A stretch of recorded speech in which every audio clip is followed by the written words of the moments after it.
Hello again, students of mathematical studies, and welcome to our final week of e-learning. How fabulous. We still got quite a few things to do to wrap up the year, so let's talk about our schedule. This video is being produced over the weekend. It's going to be posted on Monday. There'll be another video posted on Tuesday. There's going to be a quiz, the third and final quiz of the entire quarter is going to be posted on Tuesday as well, but you have all kinds of time to get that one done. And there's going to be one more set of meetings, and those are going to be on Wednesday the 20th. And we're going to use the exact same schedule and the same groupings that we did for our last set of meetings. So we'll deal with all of that stuff. So that's really exciting. All right, so we've got a video today with an assignment, a video tomorrow with an assignment, a quiz tomorrow that you can do throughout the rest of the week, and then a class meeting. And then we will be done for the year. Congratulations. So here we are, where it all began in the ancient world.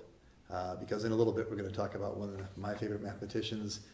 You know his name, good old Archimedes of Syracuse and stuff he came up with. But let's go ahead and talk about some of the things that we should review, because we do have this quiz coming up, from some previous work. So there was the question about the Venn diagram. Actually, I'm going to scoot over here so we can use this particular space. Oh, this is comfy. How do I get over? There we go. All right. So over here we can show this diagram. So this was the diagram we were looking at. We were looking for some patterns in here. And what you should notice in this pattern, there's a lot of things that jump out here. And there's so much in math that is about noticing patterns. It's been a big theme of this entire e-learning stuff, I think.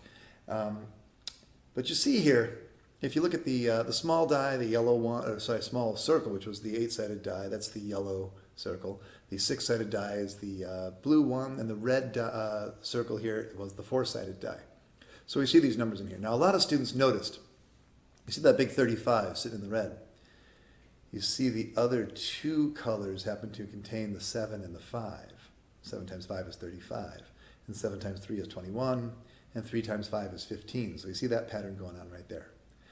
But what's also interesting is if you take a look at that number in the middle, that 1 that's in the middle, what's 1 plus 3?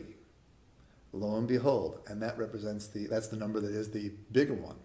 The 7 and the 1, which the 7 is where the medium and the large meet, and the 1's in the middle, and those add up to the 8, which is what the little one is. And of course, you see that same thing going on with the 5 and the 1, don't you? So a lot of stuff going on there. You got some multiplication and some addition patterns that were going on. And I don't think very many students noticed both of those. There is, of course, the idea that the 3, the 1, and the 7, and the 21 all sum to whatever they sum to and all that sort of stuff. But that's just about that one. So that was fun. Okay, moving on. There was a question about the sum of the reciprocals of some things. And some people did a marvelous job on the sum of the reciprocals of the powers of 10. But a lot of people simply took the 0.111 and then put it over 1,000, or 111 over 1,000. No, because the 0.1 repeating is not 111. Oh, it's 1111111. So you would have to keep going and going and going forever. The point is, there's an easier way to do that. And not a lot of people seem to recognize what 0.1 repeating actually is. So let's analyze it this way. Everyone knows what 0.3 repeating is, right? Yes, indeed. Well, let's go ahead and take 1/3 of that. 1/3 of 0.3 repeating is going to be 0.1 repeating. And since 0.3 repeating is 1/3, 0.1 repeating is 1/3 of 1/3, which is 1/9.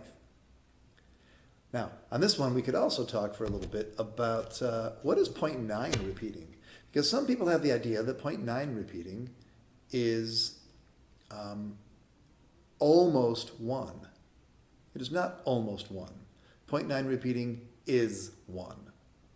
And the reason why is very similar to what our 0.1 repeating was.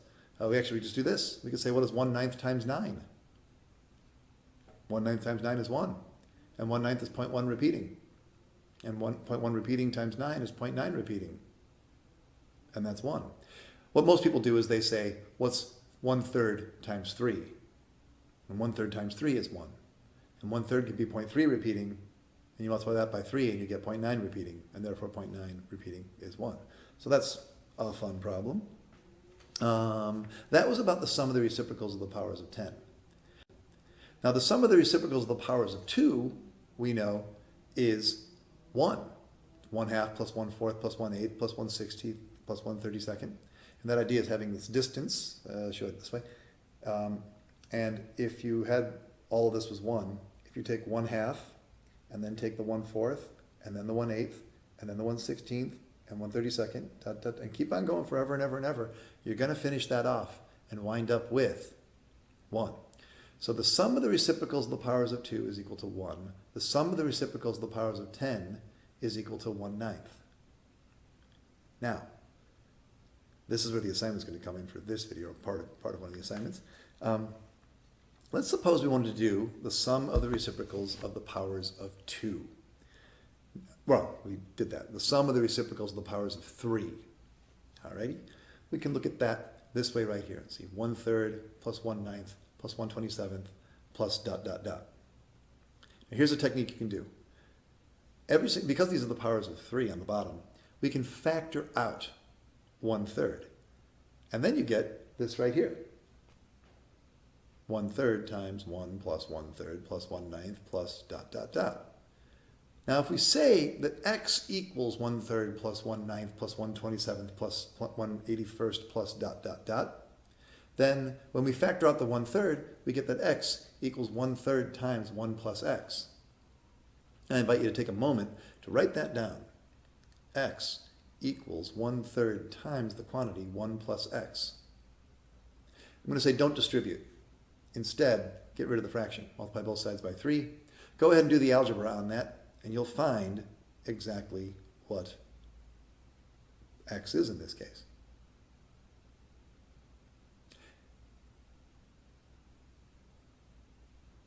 Keep working. Got an answer now, don't you? Well, let's wait for everyone else. Okay. 1/2? Yes, indeed. The sum of the reciprocals of the powers of 2 is 1. The sum of the reciprocals of the powers of 3 is 1/2. The sum of the reciprocals of the powers of 10 is 1/9. Here's an assignment. Pick another natural number bigger than 3 and smaller than 10. So any number that's in there. Do this same technique. Sum of the reciprocals of the powers of 4, of 5, of 6, whichever one you want. And do this algebraic work. You do the same thing. Call that sum x. Factor out one of them. Get 1 plus x equals x. We have that factor out front first, so that factor times 1 plus x equals x. Multiply by that denominator of that thing, solve, see what happens with that result, and then make your conclusion. So we looked at a couple of examples and tried to make a conclusion. Now we're adding another one in there, and that's an assignment for you to work on that comes out of this video. All right? So that's exciting. Okay. We also had the derivatives to look at. And let's take a look at what those were. One of them was this equation here that y was equal to 2x cubed plus 4x minus 6. And that had the derivative right below it here that y prime is 6x squared plus 4. And the other example here was that y equaled 3x to the 4th minus 2x cubed plus x squared plus 3. And that y prime is 12x cubed minus 6x squared plus 2x. Now, a lot of students notice that these two derivatives both happen to have a 6x squared in them. That's not really all that significant. That's just a coincidence.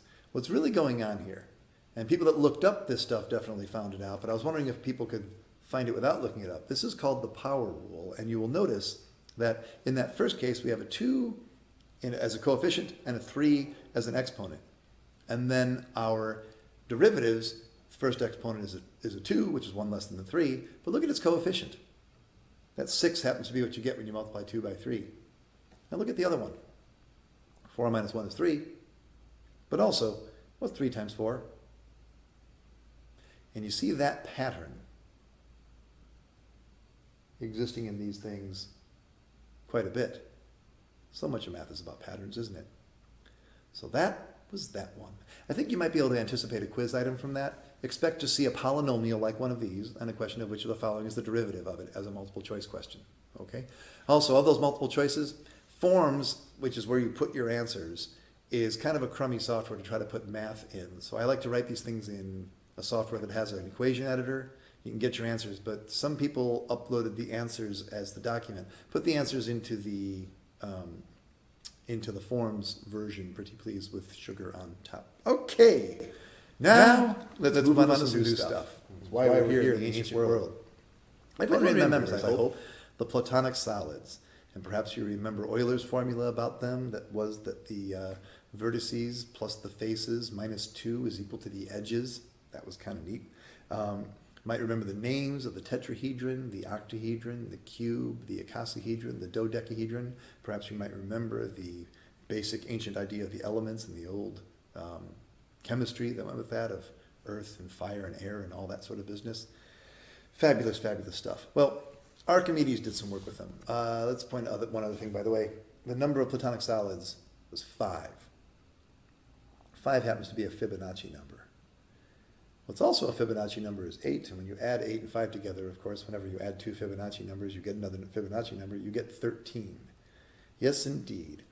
Archimedes did something with the Platonic solids, and basically what he did was he changed one part of the definition, and he found that there were 13 different shapes that would satisfy this new condition. And those 13 shapes are called the Archimedean solids.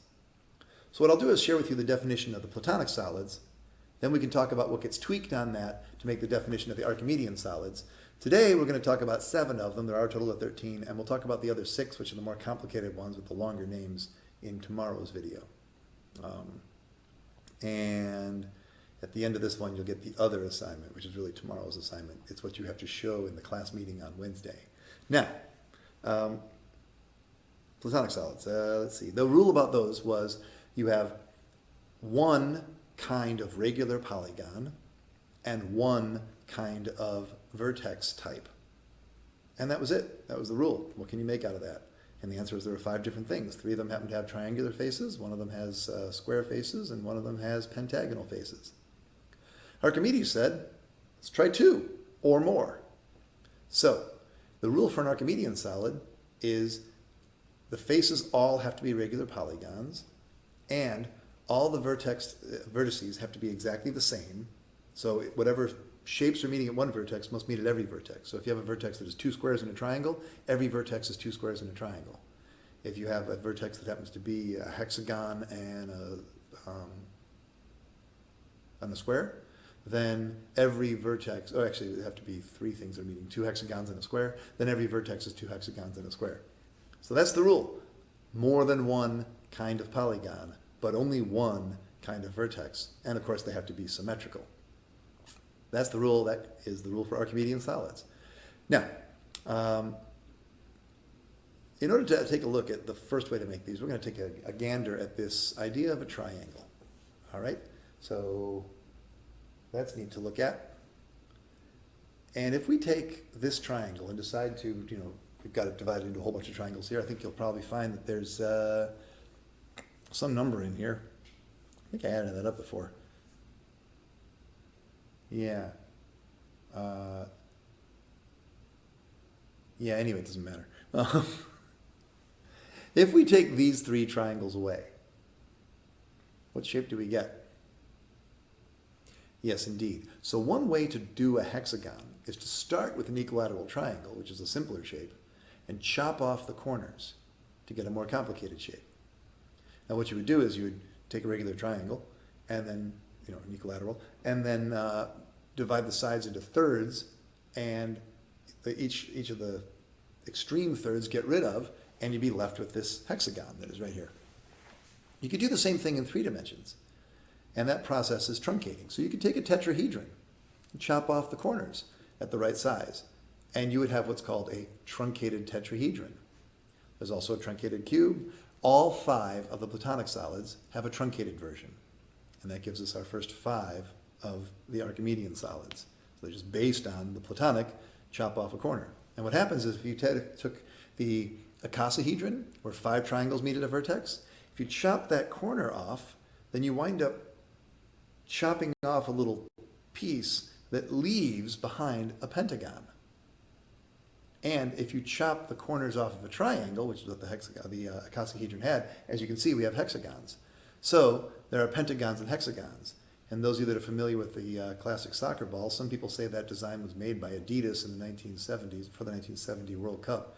Reason for that, by the way, was that the World Cup in 1966 was broadcast in color, and they had an orange ball on a green field, but a lot of people around the world had black and white televisions. And imagine looking at orange on a green background. Showed up beautiful in the stadium, but the ball's maybe a little more brown, but anyway, on a black and white TV, you couldn't even see the ball. So, in order to get more people to watch, instead of buying everyone colored TVs, Adidas said, we'll make a black and white ball. But the design they chose for it was not designed by Adidas. The design they chose for it was designed by Archimedes, the Archimedean solid called the truncated icosahedron.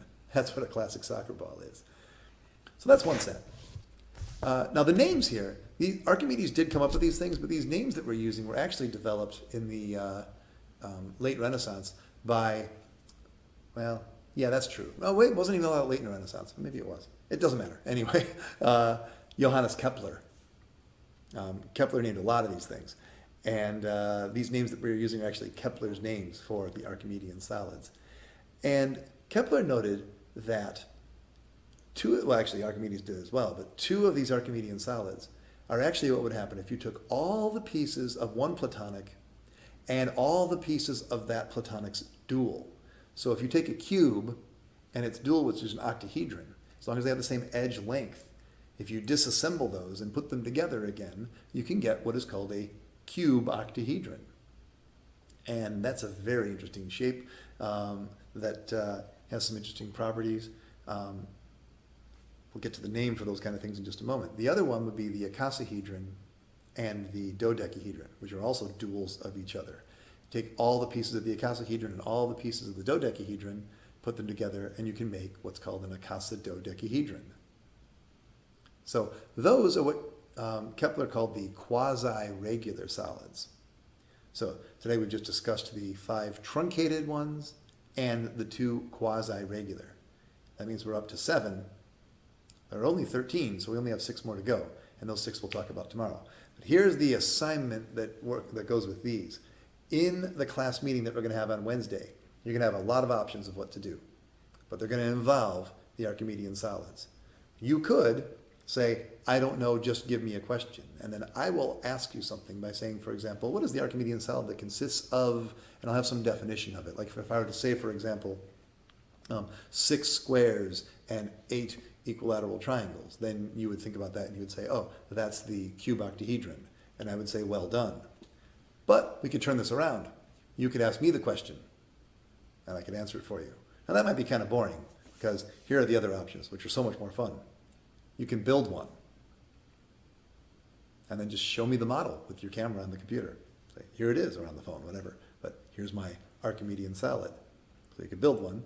And another option is you can draw one. These are 3-dimensional images. It's considerably more complex than doing the platonics. But what you can do is start with the platonic solid and then measure the distance in to start truncating those edges if you want to do one of those, or if you want to do some of the other more complicated stuff. So basically, anything that involves working with the Archimedean solids, that's going to be the project. All right, this has been a very long video. It's gone on for a long time. Thanks so much for watching. Tomorrow we'll talk about the other 6, and you know what we're doing for the rest of the week. And here we are, man. We're almost done. Thanks a lot. Have a marvelous day. Bye-bye.